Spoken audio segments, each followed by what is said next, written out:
अस्सलाम वालेकुम जी। खबर सुनी होगी आप लोगों ने कि पाकिस्तान को यूएस ने जो 75 कंट्री से आपको पता है कि यूएस ने एक लिस्ट जारी की है जिसमें पाकिस्तान भी कंट्री है कि जो इमिग्रेशन उनकी जो है पॉज हो चुकी है, जो इमिग्रेंट्स वीज़ा है वो पॉज हो चुके हैं। फॉर एग्जांपल अगर आपकी वाइफ या हस्बैंड यूएस में है और अगर आपका वो स्पाउसल वीज़ा अप्लाई करते हैं तो वो इस वक्त पॉज हो चुका है। एक बहुत शर्मनाक मैं इसको कहूँगा, ये एक न्यूज़ है।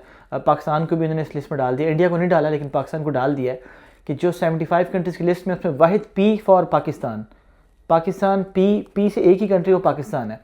तो इस वक्त अमेरिका ने इन 75 कंट्रीज़ को जो इमिग्रेंट्स वीज़ा है उनका वो पॉज कर दिया है। ये ऑफिशियल न्यूज़ नहीं, एक न्यूज़ चैनल के थ्रू आई है, लेकिन अगले कुछ दिनों में ये इंप्लीमेंट भी हो जाएगी। तो 75 कंट्रीज़ जिनकी इमिग्रेशन इस वक्त पॉज हो चुकी है, जिनके स्पाउसेस यूएस में हैं, जिनके पेरेंट्स यूएस में हैं, वो अपने स्पाउसेस को जो है स्पॉन्सर नहीं कर सकते, जो कि बड़ा मुश्किल है। जो लोग अपनी फैमिलीज़ का इतने अरसे से वेट कर रहे थे, जो अपनी वाइफ का, हस्बैंड का, बच्चों का वेट कर रहे थे, अब ये उनके जो एप्लीकेशंस हैं, जो उनके वीज़ा हैं, ये पॉज हो जाएंगे। ये एक बड़ी अनफॉर्चुनेट न्यूज़ है जी। और पाकिस्तान का इसमें आना ये कुछ अच्छी न्यूज़ नहीं है, ये हमें सुन के बड़ा अजीब सा लगा। न्यूज़ बहुत अनफॉर्चुनेट है। देखें, हम तो देख रहे थे कि यूएस और पाकिस्तान के रिलेशंस बड़े अच्छे हो चुके हैं। यूएस पाकिस्तान की बड़ी तारीफ़ें कर रहा था और पाकिस्तान की जो गवर्नमेंट थी वो यूएस की बड़ी तारीफ़ें कर रहा था। आसिम मुनीर की यूएस बड़ी तारीफ़ें कर रहा था। ये सारी चीज़ें चल रही थी, लेकिन आई वुड से कि इसका रिलेशन से कोई ताल्लुक नहीं है ट्रंप और पाकिस्तान के। ये इमिग्रेशन मैटर्स डिफरेंट होते हैं, ये डिफरेंट चीज़ें होती हैं। अब जो खबर आई है सुनने में, जिस वजह से ये किया गया कि पाकिस्तान उन कंट्रीज़ में मौजूद था जो अमेरिका में वेलफेयर पे ज़्यादा थे, मतलब असाइलम पे थे या वेलफेयर ज़्यादा लेते थे या काम शाम कम करते थे। और यू नो व्हाट, इंडिया इस लिस्ट में नहीं है, which is very surprising for me.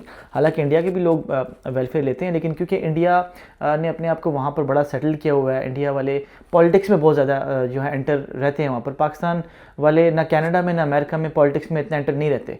तो ये भी एक वजह होती है कि इस तरह के जो डिसीजंस होते हैं, डिसीजन मेकिंग में जब इंडिया के लोग ज़्यादा होते हैं और पाकिस्तान के लोग वहाँ पर नहीं मौजूद होते तो फिर डेफिनेटली चीज़ें आपको डिफरेंट नज़र आती हैं। पाकिस्तान वाले वहाँ पर भी जाके पीटीआई, नून लीग, एमक्यूएम, पीपल्स पार्टी इन्हीं में घुसे हुए हैं और कोई ऐसी चीज़ शायद नहीं कर पा रहे।